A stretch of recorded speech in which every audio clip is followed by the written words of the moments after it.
De la línea de la inmunidad innata, hay benignas, malignas. Eso les sugiero que no es tan complicado, lo revisen ustedes, ¿de acuerdo? Por no ser tan complicado. Generalmente las benignas está dado por cuánto, qué cosa. Hay proliferaciones específicas de células, de acuerdo a la función de la célula y frente a qué microorganismo o antígeno está reaccionando. ¿Está claro? Si ustedes revisan la segunda clase del ciclo, cuando hablábamos acá sobre las células y del sistema inmune, ¿recuerdan? Dibujamos ahí las células y al final, para diferenciarla con todo, si compatible con el hemograma, dijimos, va con la función, ¿cierto?, de la célula. Esa función lo hace ser compatible frente a qué tipo de antígeno va a reaccionar y lógicamente cómo es que va a incrementarse el número. Leucocitosis, le dije, e inflamaciones e infecciones, ¿cierto, Rubia? Rubia por partes. 2. También infecciones, ¿cierto? Leucocitosis. Independientemente de esa premisa de la leucocitosis, lógico es, entonces, independientemente o compatible con la premisa de la leucocitosis, debe haber un incremento benigno de algún tipo de células, si que es una infección bacteriana, o si es una infección viral, o si que es una reacción de tipo alérgica, o de tipo 1, o si es que frente a parásitos. Esas son respuestas de proliferaciones benignas. ¿De acuerdo? Pero que son transitorias. Pasado el problema, vuelve a la normalidad. ¿De acuerdo? Otras proliferaciones no benignas sino malignas de las células mieloides vendría a ser los leucemias. Que también existe leucocitosis. ¿Cierto, Rubia? Leucocitosis. Entonces, en la leucocitosis, evidentemente, pues, si nosotros queremos hablar de leucemia, vuelvo a recalcarles, sí o sí tiene que existir la presencia de qué tipo de células. ¿En dónde? ¿Blastos en dónde? ¿En médula ósea o sangre periférica? En sangre periférica. Normalmente no debe existir blastos o células juveniles en sangre periférica, ¿cierto? Muy bien. A eso lo llamamos las leucemias. Y existen leucemias mieloides, agudas y crónicas. ¿Están diferenciando ya? Vayan escribiendo. Leucemias, entonces. ¿Estás escribiendo, Rubia?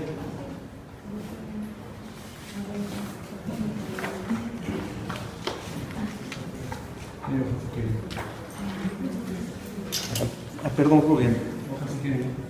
Rubia, por favor. ¿No? Bien, entonces, no voy a mover este esquema porque eso es lo que más me interesa, el que más me interesa a ustedes. Lo que les estoy hablando así en una forma directa es sencillo y simple. ¿Sí? Entonces, las leucemias mieloides, que pueden ser agudas o crónicas, no y crónicas, porque no puede haber dos patologías congruentes. Leucemias mieloides agudas y crónicas. ¿En qué se diferencia de la una a otra? Incremento tremendo de células mieloblásticas o de la línea mieloide. Si es que es aguda, se caracteriza ¿por qué? Porque son células mieloides inmaduras. ¿Ok? ¿Están anotando o no? Sí. Ya pues anoten. Células mieloides inmaduras. Si que son células mieloides que tienen como rol la fagocitosis, y si que son inmaduras, ¿qué tendría que esperarse del mecanismo efector de la fagocitosis? Es una fagocitosis ni incompleta ni frustra, simplemente no existe fagocitosis, porque esas células son inmaduras. Vale decir que posiblemente no existen receptores para opsoninas. No existen, y hablando de opsoninas, les estoy mencionando una serie de proteínas, inmunoglobulinas, complemento, lectinas, proteínas CRT, etcétera. No tienen receptores de membrana para interleuquinas que las activen. No tienen, sobre todo, no tienen receptores para los factores de crecimiento, estimuladores de colonias de granulocitos o de monocitos. No se olvide decir que esa interleuquina o citoquina, el factor estimulador de colonias, es el que va a promover la diferenciación y la maduración de estas células. Entonces, ahí hay deficiencia de ese tipo de interleuquina. Tercera cosa, es muy posible de que sus organelos citoplasmáticos no estén perfectamente constituidos. Vale decir, por ejemplo, los lisosomas. No se olviden ustedes que los lisosomas es la resultante de la codificación de genes, porque no se olviden que dentro de los lisosomas tiene que existir una serie de enzimas proteolíticas que van a eliminar a bacterias gram positivas, gram negativas, aerobias o anaerobias, por mediadores dependientes o no dependientes de oxígeno. Todo eso tiene una codificación genética. Vale decir entonces que este tipo de leucemias es posible que, a pesar que son proliferativas, hay defectos de deficiencia porque no se ha sintetizado de una serie de organelos o mediadores químicos. ¿Estamos? Muy bien. Entonces, aguda, no existe fagocitosis, la fagocitosis se verá afectada. Pero sin embargo, en la leucemia mieloide o mielocítica crónica hay incremento de células fagocíticas o células mieloides maduras, ¿ok? Maduras, lo que significa que en este caso la fagocitosis no va a tener absolutamente ningún problema. En ambas situaciones debuta y se desarrolla con una serie de anormalidades o patologías concomitantes. ¿Cuáles, por ejemplo? Sangrados, anemia, ¿sí? Y infecciones recurrentes. ¿Por qué sangrado? Porque la línea megacariocítica está disminuida. 2. ¿Por qué anemia? Porque la línea eritrocitaria está disminuida.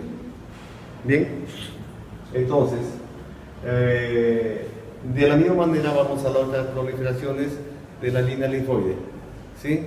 Hay leucemias. En este caso habrá leucocitosis con presencia de ¿qué? De mieloblastos o linfoblastos.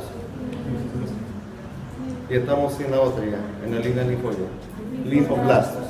Y habrá leucemia linfoide aguda y leucemia linfoide crónica. Leucemia linfoide aguda y leucemia linfoide crónica. ¿Ok? En la aguda, como en el caso anterior, hay proliferación de células inmaduras.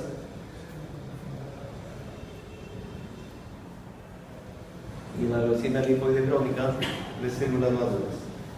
Evidentemente los mecanismos efectores de esas células, que uno existe y en la otra no. Quería agregarles un dato adicional en la LMC. ¿Qué cosa es LMC? Leucemia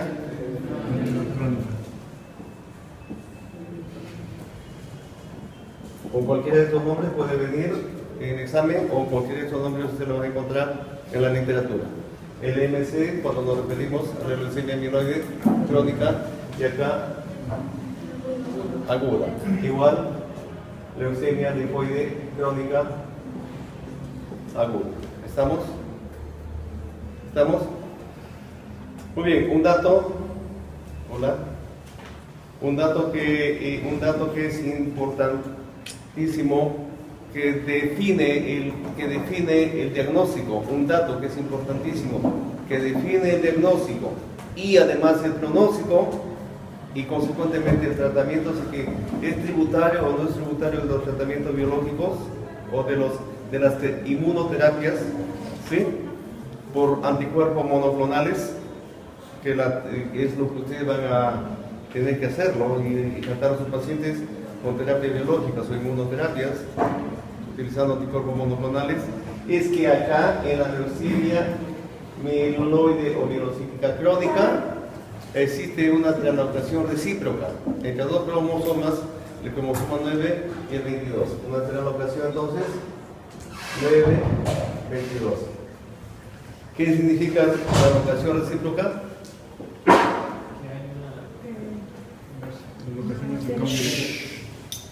Rubia, cállate. Y ya te había soplado antes de la clase.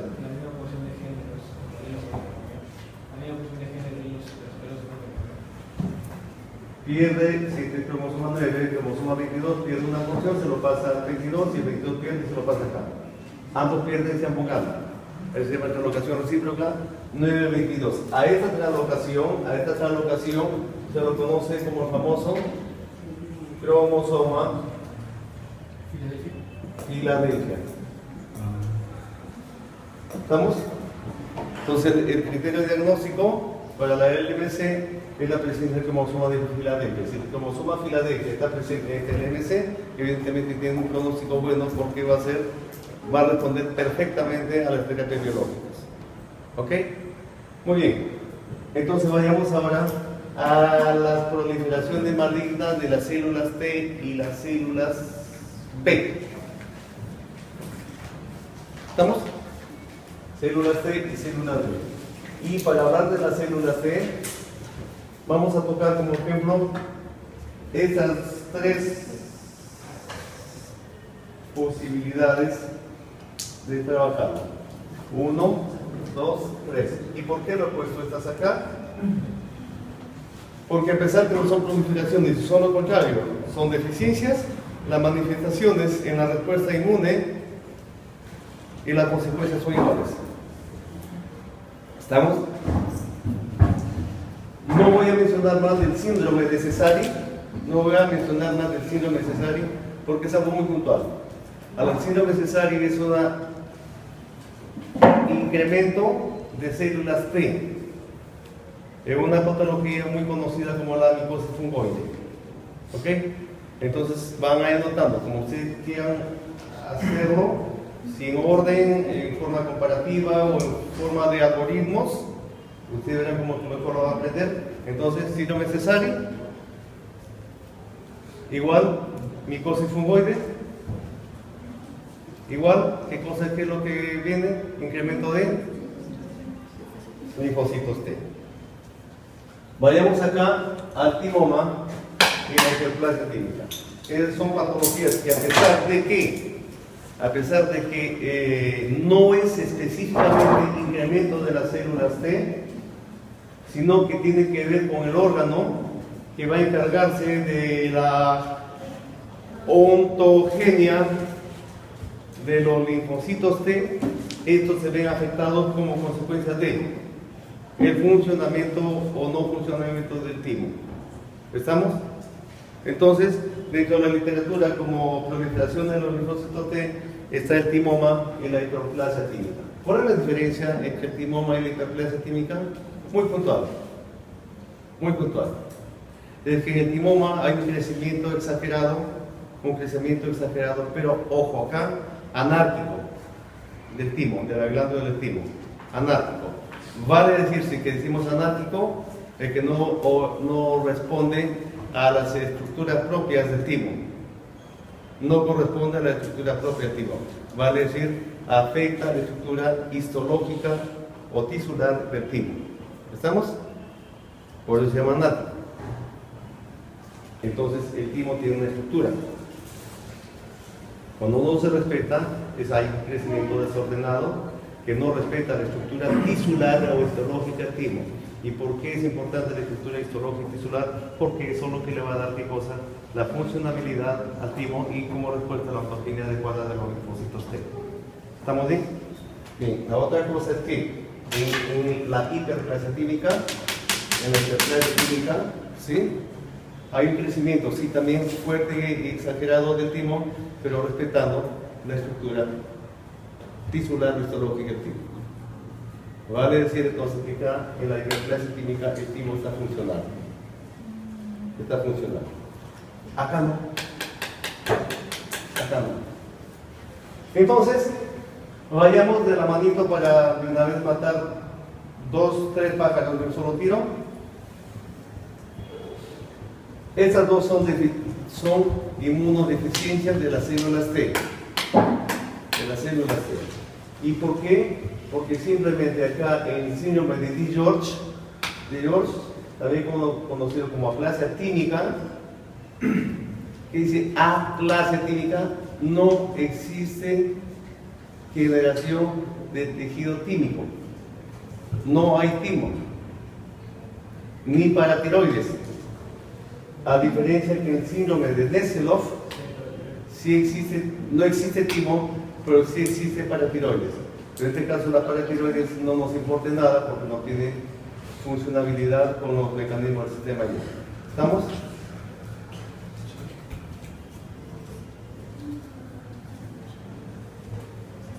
Vayamos entonces. El timo, entonces, son patologías que afectan al timo. Vamos a hacer un esquema y lo vamos a volver a ver cuando tomemos el tema sobre autoinmunidad como clase de cierre. Vamos a asumir que este es el timo, ¿de acuerdo? Vamos a asumir que este es el timo. ¿Dónde vas a bañar? Vamos a asumir que este es el timo. El timo histológico o tisularmente tiene una estructura bastante sencilla, bastante simple. ¿Cuál es la estructura? El córtex y la médula. ¿Cierto? La médula. Entonces, hay un tejido que está al interior de este hueso que se llama la médula ósea. En la médula ósea van a producir, tienes los timocitos y por vasos sanguíneos van a salir de la médula atravesando el hueso y van a ubicarse a nivel van a ingresar a nivel de la corteza. Y por medio de la interleuquina 7 van a comenzar su autogenia para que puedan terminar en células funcionales. ¿Y cuáles van a ser las etapas que van a pasar? En primer lugar, la maduración. Y ojo acá, y lo remarco, lo que más importa, la diferenciación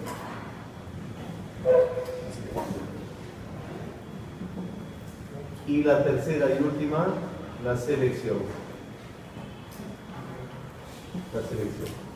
¿Ok? Muy bien. La maduración lo vamos a pasar por alto porque, bueno, es una etapa que todos pasan, incluso nosotros, ¿no? ¿Cierto? ¿Sí o no, Hugo? Bien, en la diferenciación es lo que quiero yo detenerme para que vean cómo es que estas patologías pueden afectar a todos los mecanismos efectores del sistema inmune. Tú puedes pensar de que el timo tiene que ver con la fagocitosis. ¿Sí? ¿Por qué? Porque los fagocitos polimorfos y macrófagos tienen algo que ver con el timo. La pregunta es puntual. ¿Qué tiene que ver los fagocitos y la función de los fagocitos con el timo? ¿Qué tiene que ver los linfocitos de D y su funcionalidad de linfocitos D con el timo? ¿Qué tiene que ver el sistema de complemento con el timo y su funcionalidad del sistema de complemento? ¿Qué tiene que ver la natural killer y su función citotóxica o citotoxicidad dependiente anticuerpo con el timo? ¿Tiene algo que ver? El asunto es que nosotros nos planteemos la pregunta esa y a la vez el reto, si sí o no, si no, ¿por qué? Y si sí, ¿por qué? ¿Qué diablos tiene que ver ese órgano tímico cuando tiene solamente una responsabilidad entre los timocitos y linfocitos T? Nos vamos a abstraer filosóficamente, ¿de acuerdo? Para entender lo que les dije en la clase inaugural, que les dije que el sistema inmune es una perfecta orquesta sinfónica, ¿les dije o no? Donde la actuación de uno condiciona de que el otro también funcione correctamente, pero si uno no funciona correctamente, el sistema inmune se... ¿Cómo? Exacto. Doctora, la doctora nos enseña a hablar algunas palabras muy serias. Entonces vamos a ver así. Muy bien. Acá. No sé, usted ha dicho, doctora, usted ha dicho. ¿Y cómo en ama ahí si habla esas palabras?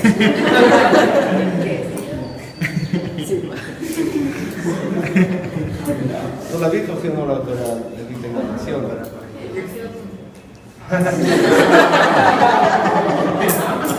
Y con tu pantalón tan ancho, ¿no? Bien, vayamos acá.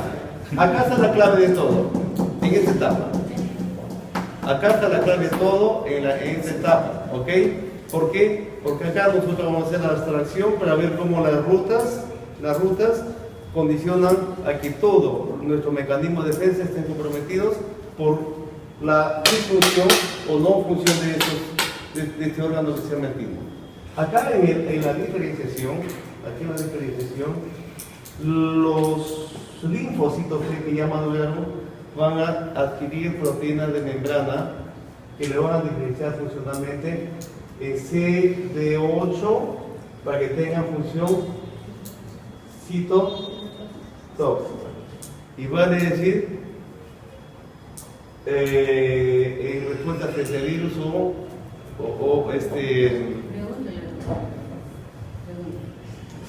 frente a qué? ¿A qué más? ¿Virus y qué más? ¿O qué más? Bacterias intracelulares, muy bien. O CD4, si es que esta célula va a ser cooperadoras, auxiliadoras, ayudadoras, que los conocen como nombre como helper. ¿Ok? Y para ambas les van a otorgar también el receptor de estas células para que puedan cumplir con la recepción del antígeno presentado por la HL tipo 1 o HL tipo 2. ¿Estamos? Y es importantísimo este dato porque este TCR o receptor de la célula C para ambos lo va a hacer compatible con una célula correctamente funcional o que te puede provocar reacción autoinmune. Cuidado. Estos TCR entonces le va a dar la característica funcional para que pueda ser presentado por HL tipo 1, acá los péptidos que dice acá la rubia, virales o de bacterias intracelulares y todo lo que es extra acá, incluido toxinas, por la CD4. Entonces, las CD4 que son cooperadoras a la vez van a diferenciarse en dos familias bastante importantísimas.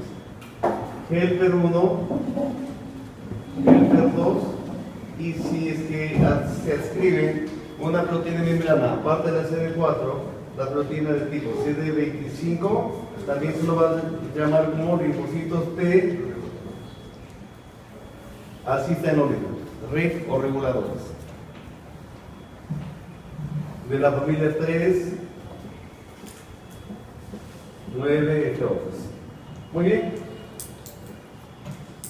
A ver, veamos acá. Acá no dejamos el CD8 porque no tiene mayor diferenciación. Pero sin embargo, o mayor función que ser liberar perforinas y grafinas. Y además su propia interleuquina, autocrina, ¿cuál es? La 2. Para autoactivarse. Pero si acá tenemos la Helper 1, por su lado, puede, ¿qué cosa? Producir dos interleuquinas. Uno, la interleuquina 2, que puede incluso potenciar la función citotóxica de los linfocitos TCD8 activándolo, ¿cierto? Ahí también sería intracelular. Claro. Claro. O en todo caso, en el caso de la inflamación crónica o granulomatosa. Se dan cuenta cómo es que los linfocitos de tipo TCD4 pueden potenciar incluso la función celular citotóxica de los TCD8. Por otro lado, cómo es que también los ayudadores pueden inducir qué cosa y potenciar a la fagocitosis o los macrófagos por medio del interferón de tipo gamma, que pueden potenciar activar aquí a los macrófagos para potenciar la fagocitosis. Entonces, bien, la fagocitosis es un mecanismo específico o inespecífico. La fagocitosis. Inespecífico y acá específico. ¿Se dan cuenta cómo entonces es que realmente la diferenciación puede ya inducir a que el timo funcional pueda potenciar tanto esto como esto? Y si no funciona en el timoma o la aplasia tímica o Neselov, ¿podrá darse esto? No, porque no habrá diferenciación al linfocito TCD4, ni tampoco a receptores para la presentación del antígeno. Por otro lado, jalemos acá con rojo, ¿ya? Helper 2. Los Helper 2 tienen como función, ¿qué cosa? Inducir la inmunidad humoral por la producción de interleuquinas tipo, por ejemplo, 4, 5, 6. Estas interleuquinas tienen la capacidad de unirse ¿a dónde? A los receptores de las células B, para que estas células B, que tienen sus receptores, linfocitos B, ¿qué cosa? Se activen y se conviertan en plasmocitos o células plasmáticas. Y los plasmocitos o células plasmáticas que van a hacer producir las inmunoglobulinas M, E, D, A y E. Las inmunoglobulinas, ¿ok? Las inmunoglobulinas. Entonces, de esta manera es que los Helper 2 inducen a la inmunidad de tipo humoral, ¿cierto? Segundo reto o segunda explicación, entonces. ¿Cómo es que un timo funcional, a pesar que no tiene nada que ver con los macrófagos, ya lo potenció su función? ¿Cómo, a pesar que el timo funcional no tiene nada que ver con los linfocitos B, porque los linfocitos B, ¿dónde se maduran? En la médula o la médula espinal. O sea, ¿y dónde más? ¿Dónde más? Los ganglios linfáticos periféricos, ¿no? Sí, te voy a sacar los ganglios para que no se maduren nunca más. ¿Dónde más se maduran, gordo? El vaso. El vaso. ¿De beber o de...? No. Tampoco. ¿Dónde es gordo? Nada. ¿Dónde es buena moza? En el hígado embrionario o fetal. Entonces, a pesar que los linfocitos B no tienen nada que ver con el timo, vean ustedes cómo induce a su activación para que se produzca la inmunidad tipo humoral por medio de las inmunoglobulinas. Ahora veamos acá. Fíjense ustedes cómo todo está integrado. ¿Qué roles juegan las inmunoglobulinas? 1. Puede formar inmunocomplejos o no. Si es inmunoglobulina N, ¿cierto? Y si que forma inmunocomplejos para la inmunoglobulina N, ¿qué es lo que va a hacer? Activar al sistema de complemento para que tenga la función citolítica. ¿Cierto o no? Segundo orden. También van a funcionar como opsoninas, ¿cierto? Como opsoninas. Y si funcionan como opsoninas, ¿qué mecanismos están importantísimos que necesitan de opsonización? La fagocitosis y consecuentemente la inflamación, ¿cierto? Entonces potencia fagocitosis y inflamación consecuentemente. Y otro más, lo paro por acá, también va a propiciar o activar el mecanismo de las CCDA, que significa citotoxicidad celular dependiente de anticuerpos, ¿cierto? Y mediante la citotoxicidad celular de anticuerpos, aquí va a potenciar, activar aquí a los CD56, CD57, va a decir a la natural killer para que pueda tener efecto también citotóxico contra células tumorales o células infectadas por medio de un receptor de CD16.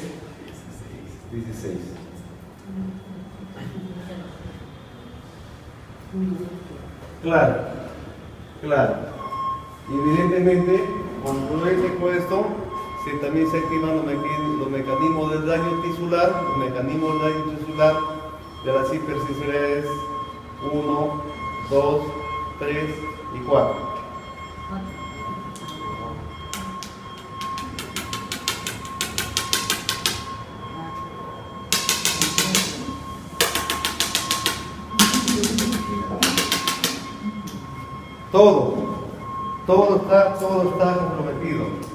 Todo está comprometido. Entonces, he ahí la importancia del timo. Vamos a hacer un trabajito de investigación con un núcleo de investigadores acá, que acá al menos algunos tienen cara de investigadores, de científicos, especialmente el gordo, para timectomizar por decir a las ratitas, ¿no? O a cobayos, o a la cuchito, ¿cómo se llama la cuchito? ¿Cómo se llama la cuchito? Raúl, creo que se pida. Para ver cómo responde frente a todos estos mecanismos que he configurado ahorita. ¿Estamos?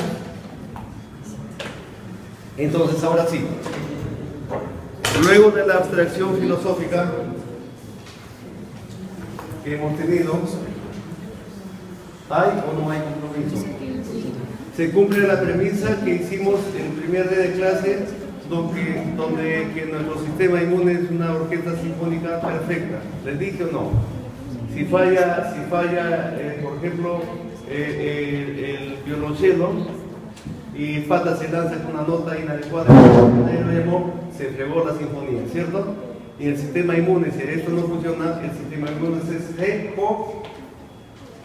doctora, por favor. Entonces, este mismo cuadro puede darse en el timoma, el síndrome de Didiot o el síndrome de Nessler. También la literatura, ¿me está sonando? ¿Qué tal tu salida? También dice en la literatura que en el timoma existe también la presencia de enfermedades autoinmunes como por ejemplo la miastenia gravis, lupus y otras. ¿Por qué? Porque ya dejamos la etapa de la diferenciación, nos vamos a la selección. En la selección, esta etapa de la selección es importantísima porque la selección mediante los HLA, el tejido estromal del timo, las células que son correctas, los linfocitos T que son correctos, que va a tener capacidad de reconocer y eliminar antígenos, Lo que no es propio, para que lo puedan eliminar, pasa a sangre periférica a que cumplan su rol y su función. Y cuando los linfocitos tienen receptores que tienen afinidad a lo propio, esos deben ser eliminados, porque puede ocasionarles horror autotóxico, horror autoinmune. Entonces, ¿sí? Entonces, acá, ya les dije, va a dar selección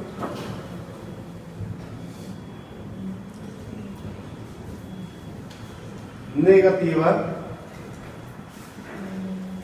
y selección positiva con rojo. Positiva. Y acá entra a tallar qué cosa, un aspecto fundamental. Nosotros hicimos un pacto en las primeras semanas de nuestra evolución como ya en la etapa embrionaria fetal. Hicimos un pacto con las órdenes de nuestro sistema inmune. Vamos a crecer juntos hasta que la vida nos separe, pero sí, tú vas a ser mi ángel guardián y vas a respetar todo lo que es propio nuestro. Eso se llama la tolerancia. Vas a tolerarnos para que podamos vivir en paz. Pero eso sí, a todo lo que es extraño tú lo vas a reconocer para no tolerarlo y eliminarlo. ¿Está claro? Pero hay un momento en el cual se rompe ese pacto. Porque cuando en la selección no se da una adecuada selección negativa, va a decir de que estas células T autorreactivas sean eliminadas en el timo por apoptosis. Y en la apoptosis, evidentemente también el timo se cuenta con proteínas apoptóticas, que son ¿cuáles? Las proteínas FAS y Surigalo. ¿Ok? Son proteínas apoptóticas que van a romper después al ADN de esos linfocitos T autorreactivos para que no puedan tener actividad de proliferarse además de. Muy bien. Si estamos acá,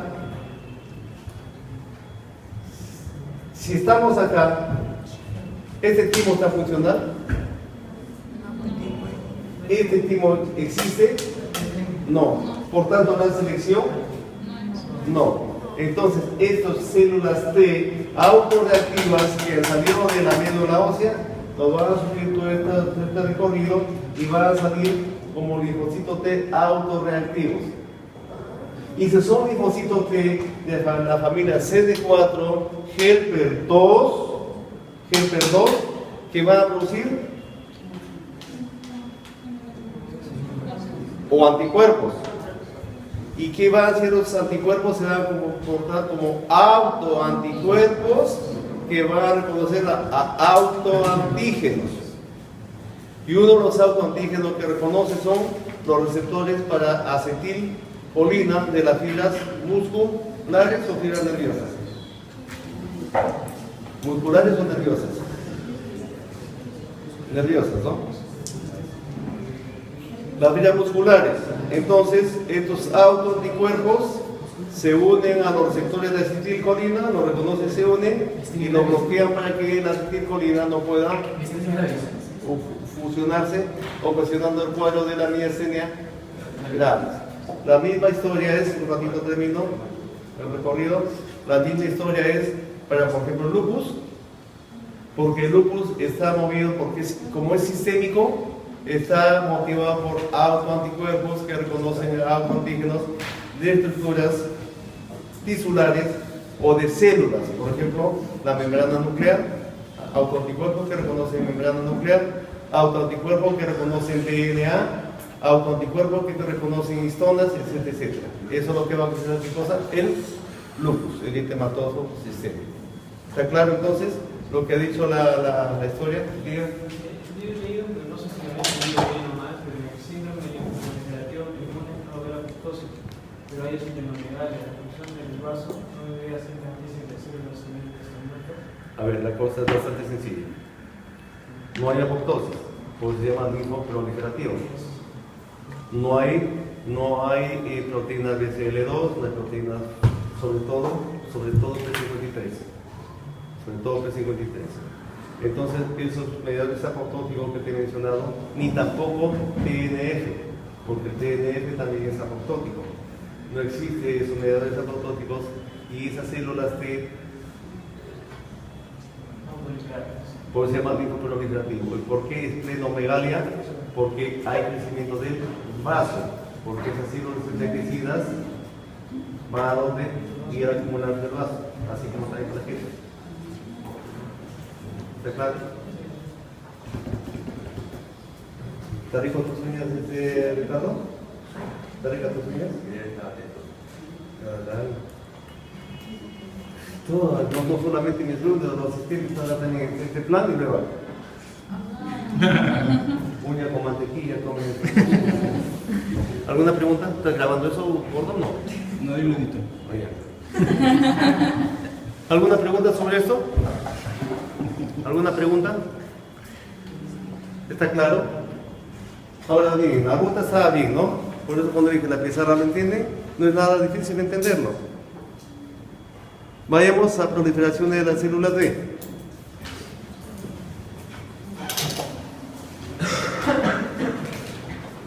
Lo cortamos por la mitad, ¿ya? Oye, acá mejor, ¿no? Jefa Amalia, acá nomás, ¿no?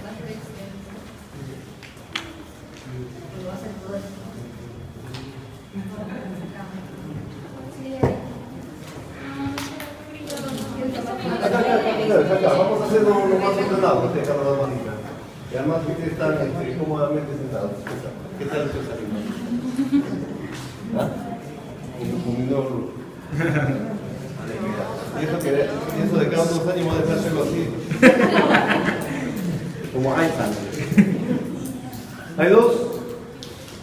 Hay dos cuadros que grafican bastante bien a las proliferaciones de los linfocitos B.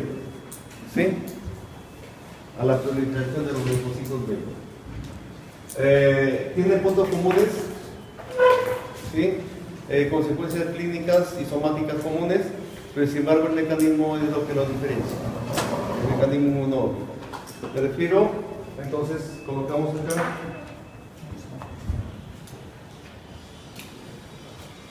Proliferación de los linfocitos B. ¿Okay? Vamos a referirnos a 2 cuadros. Uno, el mieloma múltiple.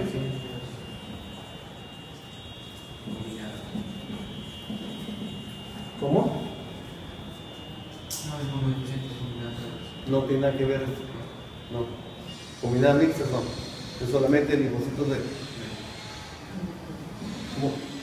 Múltiple, acento en la U. Mieloma lleva acento en la U. Usted me enseña, ¿ya? ¿Vos estás grabando? Sí. Y en la literatura se lo conoce como MM y también en la literatura hospitalaria. ¿Ok? Y la otra es la macroglobulinemia de Waldenström.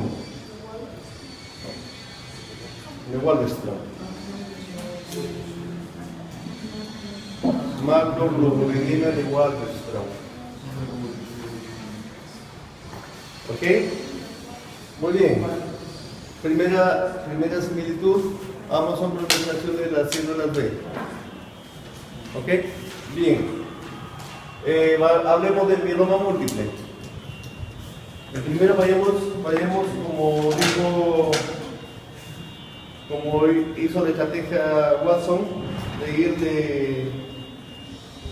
de la manifestación a la causa, de la forma a fondo. ¿Y cuál es la forma, la manifestación? Los signos y síntomas del paciente, ¿no? Paciente con palidez, el primer rasgo es dolor óseo,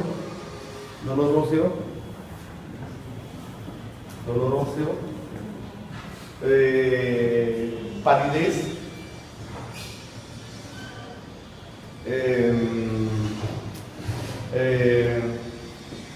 cansancio, debilidad,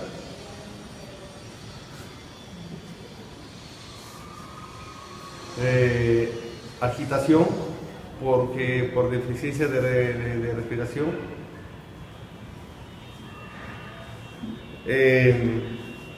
Alteraciones neurológicas,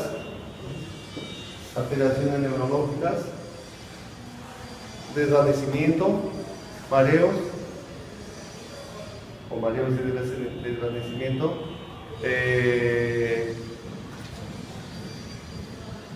falta de memoria, o sea, lagunas que a veces se convierten en lagos. Visión borrosa,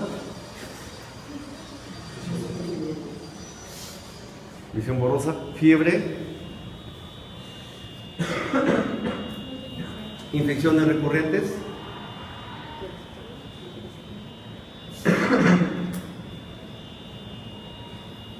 fracturas, sobre todo de cuello quirúrgico, de fémur y de cadera.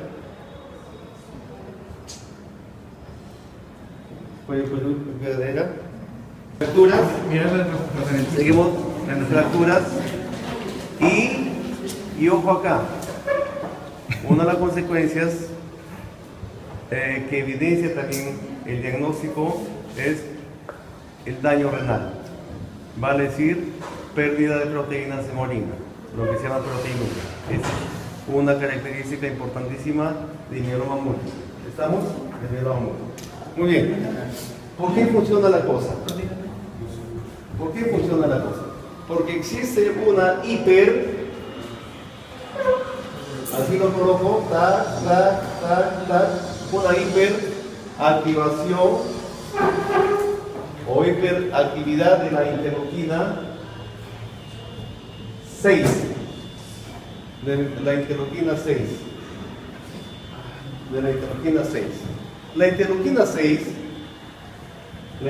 6 va a tener dos blancos diana, dos células diana.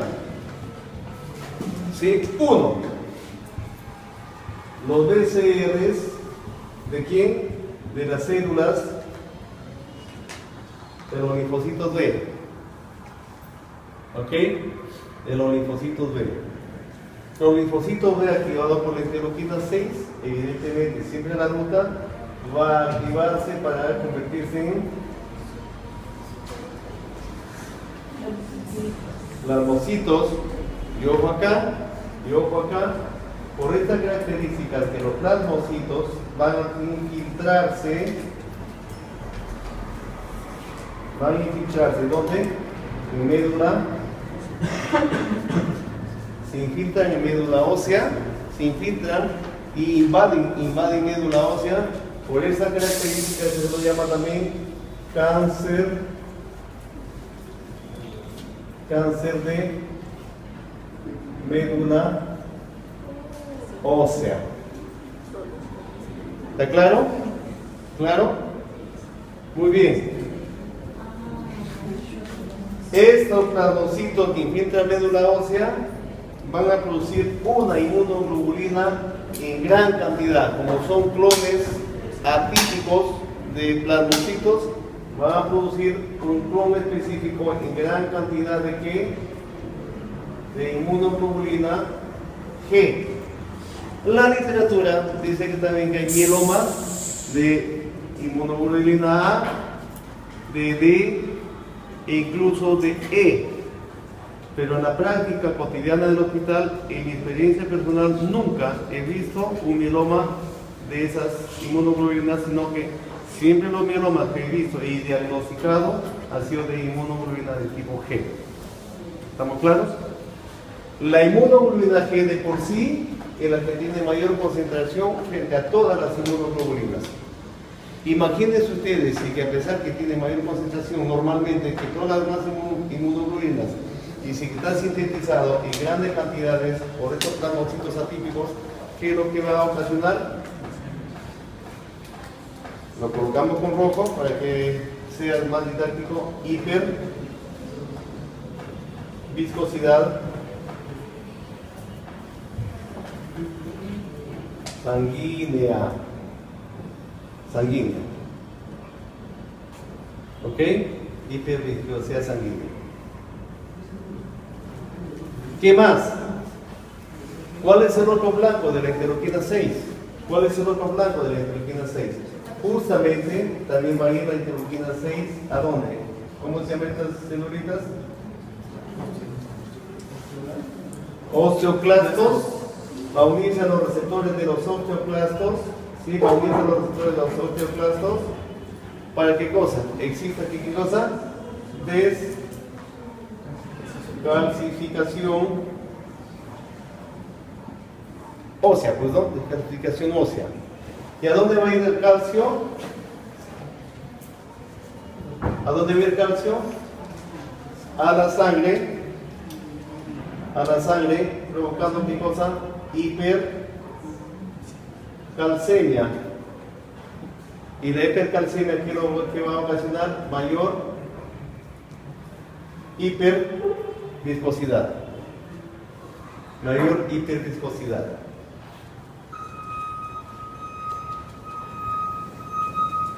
Esta mayor hiperviscosidad, ¿qué es lo que va a ocasionar? Los signos que hemos mencionado: alteraciones neurológicas, visión borrosa, mareos, desvanecimiento, pérdidas temporales de memoria, ¿cierto? Y ojo acá, además, ¿qué cosa? La hiperviscosidad, aparte de esos signos, que va a provocar los vasos sanguíneos de los riñones se verán afectados. Lo que va a causar ¿qué cosa? Daño renal. Y una de las manifestaciones del daño renal en cualquiera de las patologías de insuficiencia renal incluso es la pérdida de proteínas en orina, lo que se lo conoce como proteinuria.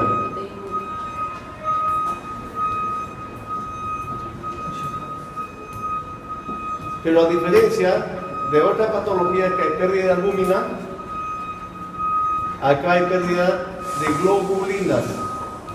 Y acá esta proteinuria se lo conoce como la proteinuria de Vence-Jones. La proteína de Vence-Jones. La proteína de Vence-Jones. ¿Perdón? ¿Qué son las proteínas de Vence-Jones? ¿Qué son las proteínas de Vence-Jones? Son cadenas ligeras de tipo kappa y lambda de inmunoglobulina G, de la inmunoglobulina G. Y esa cadena ligera kappa y lambda son proteínas que se han sintetizado en exceso, va a decir asincrónicamente frente a la cadena pesada de la inmunoglobulina G. Si normalmente la inmunoglobulina G, que ya estamos hablando, la inmunoglobulina G que estamos hablando acá,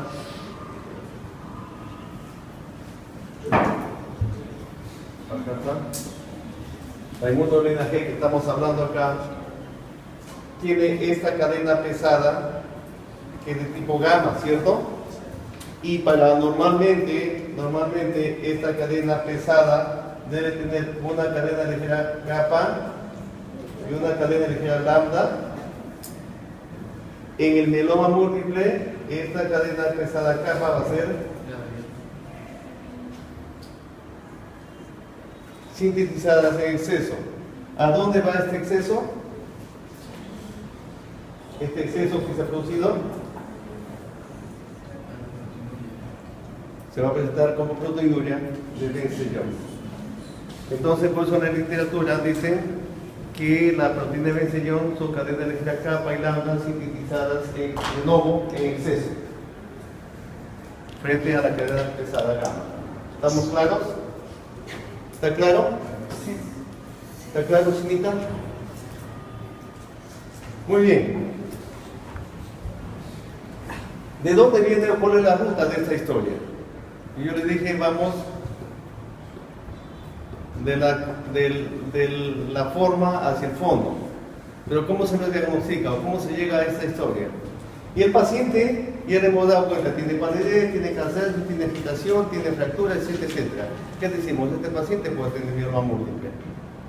Y sabemos que en su interior, debajo de su pellejo, está sucediendo esta cadena que hemos estado haciendo. ¿Cierto? Y lo único que se ve, ¿qué cosa es? Esto. Lo demás no se ve. Entonces, ¿qué es lo que se hace para ver a este paciente? Se hace en primer lugar una bioquímica de proteínas totales y fraccionadas. De proteínas totales y fraccionadas. La bioquímica es una prueba rutinaria. Flaco, ¿vas a dormir o te aburro con mi clase? ¿Sí? Baja mi autoestima. Es como por decirte que John Lennon se ponga a cantar, ¿ah? Se ponga a cantar y todo el mundo durmiendo ahí. ¿Cómo se diría John Lennon?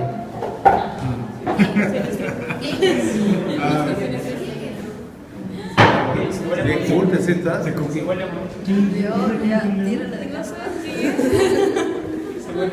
Entonces ya, si pone, entonces para que entiendas, si no yo Leno, ya pongámoslo pues a corazón cerrado.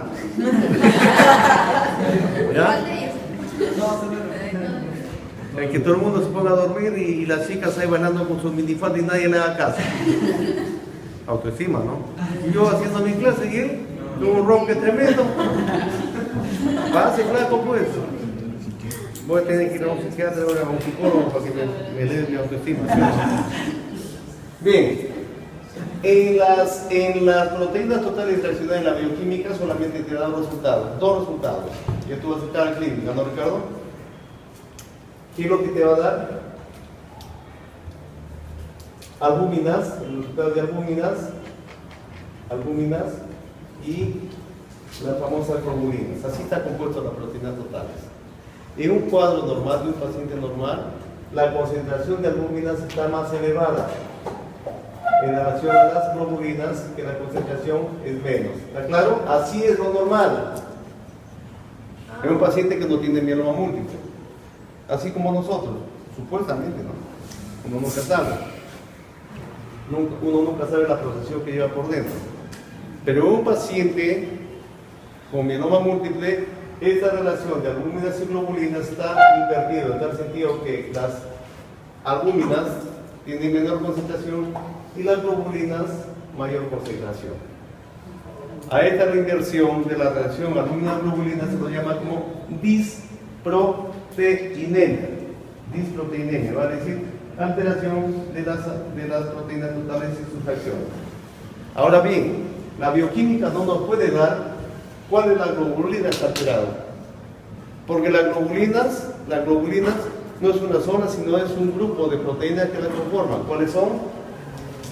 ¿Cuáles son? Para que me peguen. Alfa 1 globulina, alfa 2 globulina, beta globulinas, las beta globulinas y las famosas gamma globulinas, las famosas gamma globulinas. Y en las gamma globulinas están todas las inmunoglobulinas. ¿Estamos? ¿Sí?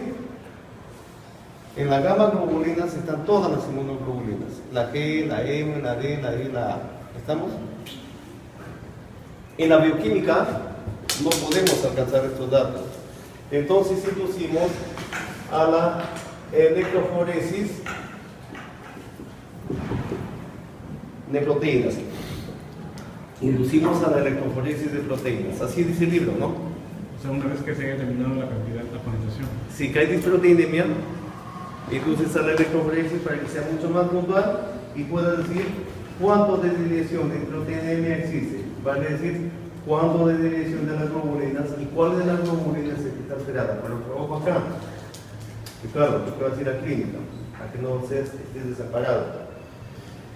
En la electroforesis de proteína, aparte del mieloma múltiple, se puede dar diagnósticos de cirrosis hepática funcional o por infección. Se puede dar síndrome nefrótico, diagnóstico síndrome nefrótico, síndrome nefrítico, ¿sí? te puede dar también inclusive las concentraciones de proteínas del complemento y una serie de patologías, según cuál de las bandas está alterado. ¿En qué consiste la electroforesis? ¿En qué consiste la electroforesis?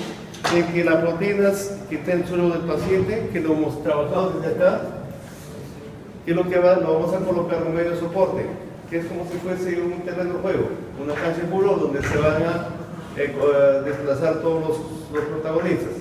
Acá están los jugadores, acá están las proteínas como protagonistas. Nos sometemos a un campo electromagnético a un determinado voltaje, y ese voltaje va a hacer ¿qué cosa? Que la proteína, según su afinidad electromagnética, migre hacia el cátodo o hacia el ánodo. ¿Sí?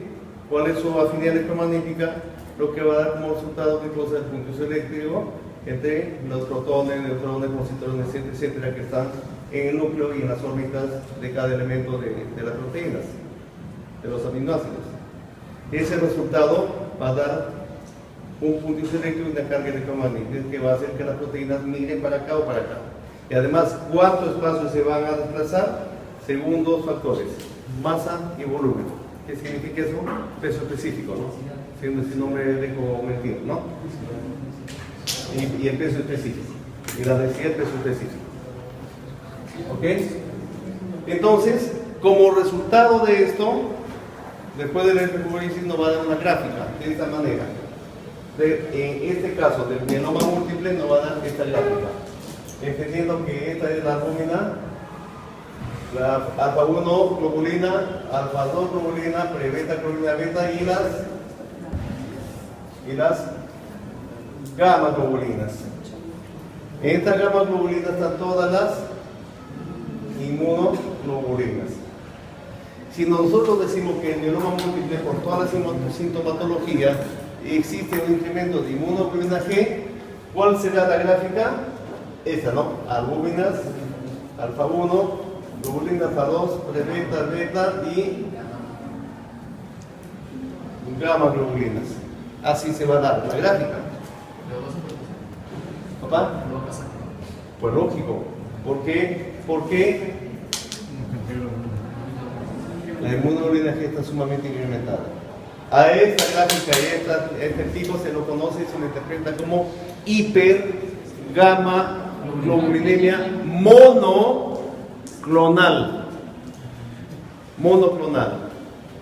Hipergamma globulinemia monoclonal. Sería bueno, Ricardo, que a usted le pidas rotar por el área donde hacen el electroforesis para que se necesite prestar. Y no intenten. Hipergamma globulinemia monoclonal. Entendiendo clonal, ¿por qué? Porque ¿qué dijimos acá? Están todas las inmunoglobulinas. Entendiendo que cada inmunoglobulina es un clon. Si fuesen todas las inmunoglobulinas que están incrementadas, será una campana uniforme más grande, será hipergamma globulinemia policlonal. ¿Está claro? Acá es monoclonal, ¿por qué? Porque solamente la inmunoglobulina que en el mieloma múltiple está incrementada. En alguna literatura también, Ricardo, sobre todo en el hospital, se lo conoce como gamma-apatía monoclonal. Gamma-apatía monoclonal. O hipergamma, ¿no? Es la misma cosa. Gamma-apatía, ¿por qué? Porque tiene apatía como alteración, ¿no? De la gamma globulinas monoclonal. ¿Cómo dijo que se llamaba cuando el Disproteinemia. Disproteinemia va a decir que la reacción albúmina-globulina está alterada. En lugar de que normalmente la albúmina, mira la señala, en lugar de que la albúmina siempre tiene mayor concentración y la globulina menos, en el mieloma, en la disproteinemia, ¿qué significa? Inversión de las concentraciones. Ahora sí. Dime, Rubia. Rubia, dime. ¿Quieres un autógrafo, seguro? No, quería saber la gráfica que ha hecho es con respecto a las proteínas. Y en el caso Esta gráfica es de todas las proteínas totales. Mira, a ver. Mira, yo comencé. Yo comencé a graficar así. Ricardo, estamos en clase. Yo comencé a graficar así. Albúminas, alfa 1 globulina, alfa 2 globulina, beta globulina, beta globulina y gamma globulinas.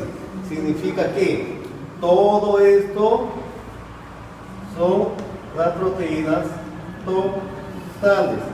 Esta es la albúmina y está acá para acá, tac, las globulinas. Entendiendo que esta es la alfa 1 globulina, esta es la alfa 2 globulina, esta es la pre-beta, esta es la beta y estas son las gamma globulinas. ¿Está claro? Es que no había escuchado lo que era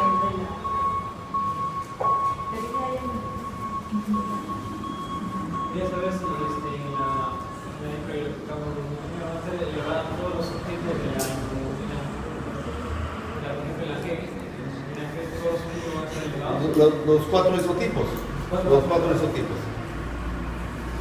Ahora, lógicamente, depende cuál de los isotipos es que se tendría que diferenciarlo con otra técnica que coincide con la técnica, pero diferencia de cadena de capa o lambda y cuál es la concentración. Tendríamos que ver qué isotipo es la que mayor concentración tiene, pero generalmente son los cuatro isotipos. Porque acá no hay activación del complemento ni nada por el estilo, simplemente es un daño de tipo metabólico que va a alterar un poquito el organismo porque se pone más densa la sangre.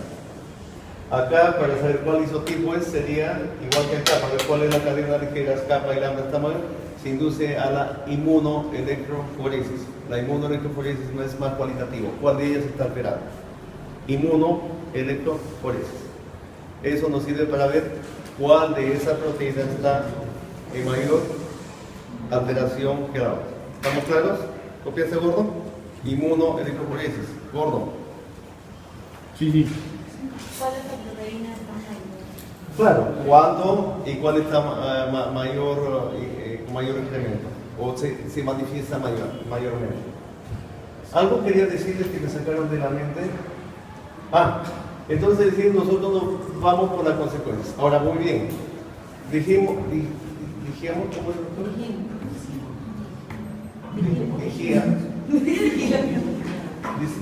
Decíamos, ya está. Decíamos de que comenzamos de la manifestación a la causa, del fondo, de la forma al fondo. Decíamos de que el paciente tenía palidez, y aquí viene la palidez, anemia, dificultad para respirar, cansancio, fatiga. Aquí viene por falta de oxigenación. ¿Y por qué? Por falta de hemoglobina producto de la anemia. ¿Y por qué es esta historia? Porque dijimos que cosa que los plasmocitos se infiltran En la médula ósea. si se infiltran en médula ósea.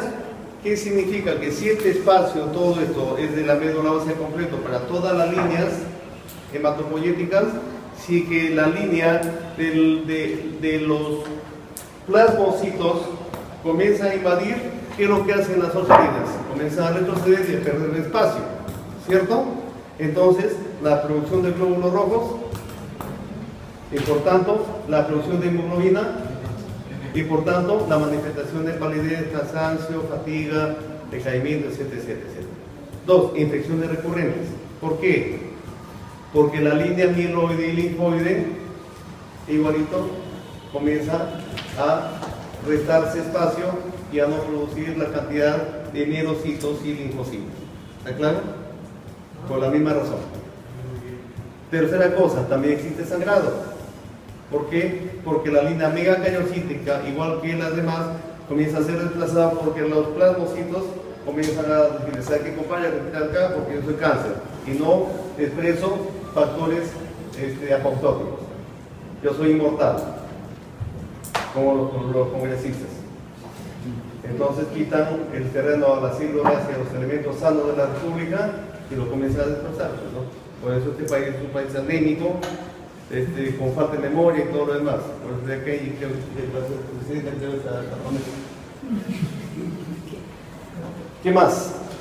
Vayamos a la coincidencia con la macroglobulinemia de Waldenström. Acá, en la macroglobulinemia de Waldenström, hay un elemento específico. Ahorita termino, Ricardo. No te vayas, que te voy a dar un regalo hoy. De inmunoglobulina M. Inmunoglobulina M. Por eso el que se lo coloca el nombre de macroglobulinemia. Igual de Strong, ¿quién es? Quien lo descubrió. La doctora está trabajando en una patología molecular y cuando le encuentra decir la proteína de Mejía, por ejemplo, una cosa así, ¿no? Mejía. Et al Ricardo. De su aliado Ricardo. Y la inmunoglobulina M se lo conoce como macroglobulina. ¿Por qué? Porque es una inmunoglobulina pentamérica. Entonces, ¿y por qué se llama macroglobulinemia? Porque esta inmunoglobulina M está en grandes concentraciones. ¿En dónde? En sangre. En sangre. ¿Cuáles son las coincidencias? 1.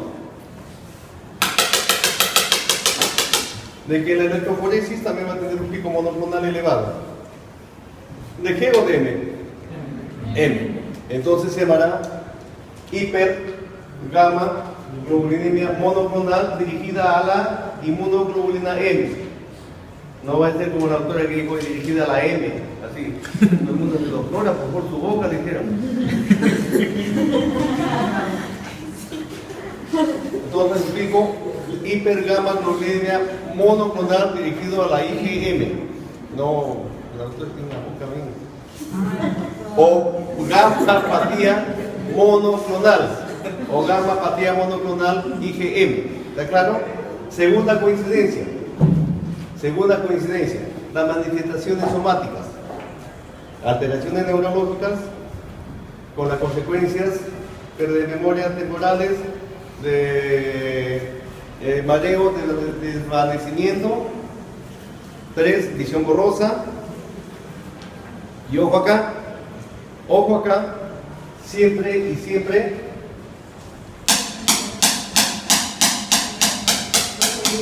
el daño renal con la presencia de la proteína de Benson-Jones. ¿Estamos? ¿Está claro? Similar, mecanismo similar al de... No, es otro.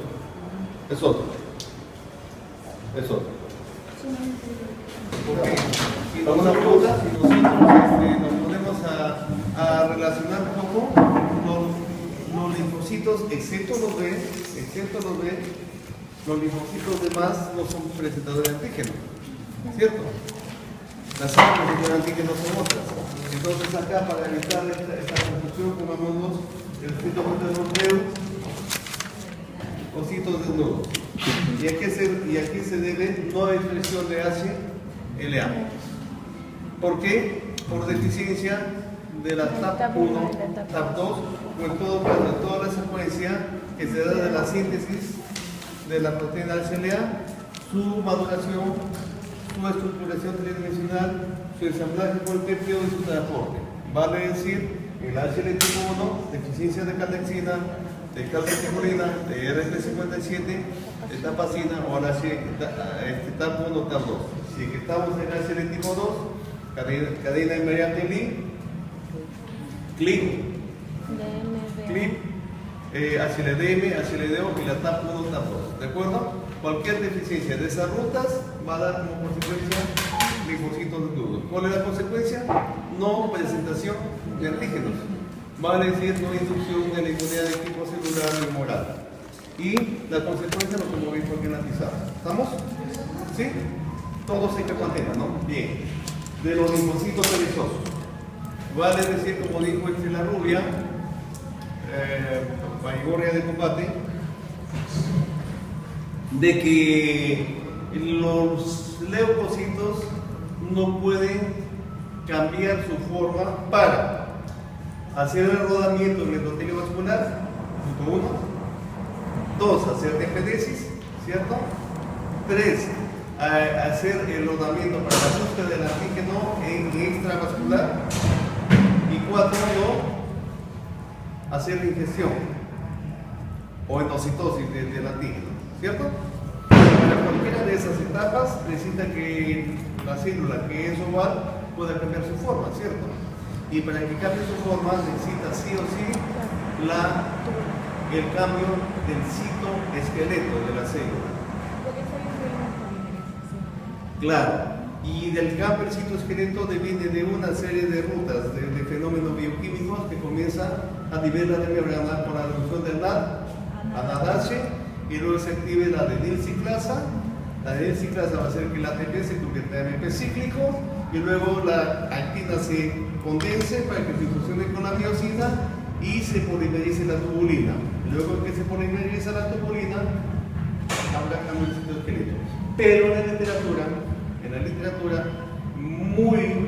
muy aislado del contexto, solamente dice síndrome de los linfocitos o leucocitos perezosos. En los leucocitos perezosos dice no polimerización de la tubulina, pero no son hechos aislados, es una secuela de acontecimientos, ¿cierto? ¿Está claro? El de George y Neselov lo va a hacer acá Juan Carlos. La enfermedad de Hodgkin sería importante que lo lean como inmunoproliferativa, ¿sí? Y usted se encarga de leerlo, la enfermedad de Hodgkin. Pero la enfermedad de Hodgkin, lo que quiero agregarnos es de que hay la presencia de una célula que se llaman las células de red Stenberg. ¿De acuerdo? El Hodgkin. Y lo demás es poco, lo leen ya, aunque es importante en patología por quinto siglo. Enfermedad de Bruton. Compatible con qué? No producción de inmunoglobulinas. ¿Qué significa? A, gamma, globulinemia, policlonal o, en todo caso, en el mejor de los casos, hipogama, aunque no va. Si dice no producción, es A gamma. Consecuencia, no activación de los linfocitos D o no producción de linfocitos D o deficiencia de interleuquinas o deficiencia de receptores de los linfocitos D. Usted ya conoce la cascada de eventos, ¿no es cierto? De Job.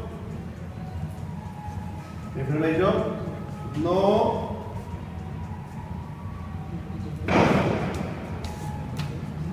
inflamación. Vale decir no liberación de mediadores inflamatorios de las células inflamatorias precoces polinucleares o eosinófilos o masocitos.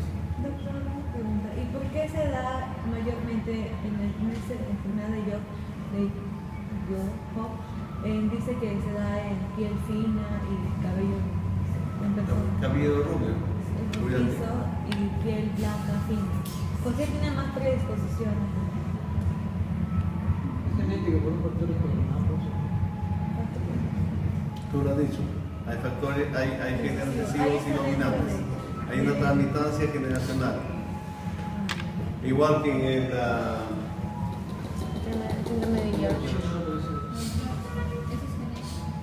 igual que en donde no hay formación de familia lisosoma, ¿cómo se llama? Células gigantes, son aminos, etcétera. Son manifestaciones secundarias de lo primario. A nosotros lo que nos importa es eso. Bien, defecto de migración, ya lo dijiste tú, que va compatible con la migración, va compatible con esto. ¿De acuerdo? Defecto de migración va compatible con los leucocitos perezosos, los milagros. Y también va de la mano con qué? Con la infección por la pertussis. Porque esto bloquea a las beta-integrinas. ¿Por qué beta-integrinas? Porque las beta están asociadas a los leucocitos, ¿cierto? Entonces no van a migrar hacia el espacio extravascular. Y dos, en la infección por la pertussis va a dar una linfocitosis sanguínea y una linfopenia tisular. ¿Está claro? ¿Por qué linfocitosis sanguínea? Porque no sale pues de los vasos sanguíneos. Y linfopenia tisular porque en el tejido extravascular no va a haber presencia de linfocitos para que puedan ejercer la defensa. No ha podido salir. ¿Estamos claros? ¿Sí? Si lo Cartagena, Afecta a la inmunidad innata, y específicamente a las barreras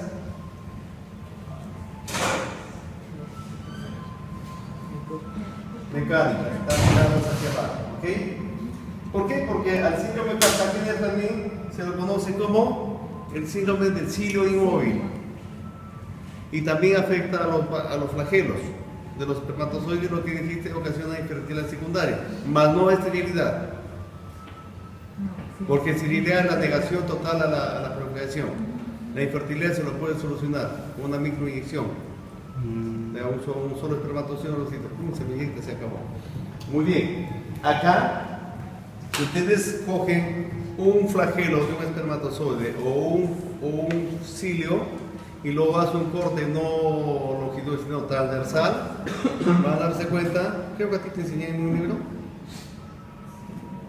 en un libro que está en francés. Sí. Hay una estructura interna, ya sí. matriz, que se llama los brazos internos y los brazos externos de dineína. Dineína, acuérdense bien. Entonces, la baja concentración de la proteína dineína,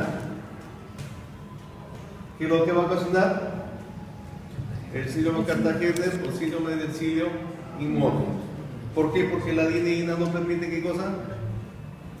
Que el movimiento unidireccional de los cilios y del flagelo batiente para que pueda el espermatozoide hacerse una cesárea. ¿Qué es lo que lo va a ocasionar? Infecciones recurrentes en todas las economías donde existen ductos, y los ductos que son tejidos mucosos saben que existen cilios, generalmente el árbol respiratorio. Bueno, la adherencia ya hemos visto, ¿no? La adherencia. Yo creo que con eso está bien. Después de año un grupo antes que yo el doctor se va a encargar y también de VIH, ¿sí? El doctor es experto en ese asunto. ¿Ya? Ya pues, ¿no? Una vez, esto dos y terminamos con lo otro.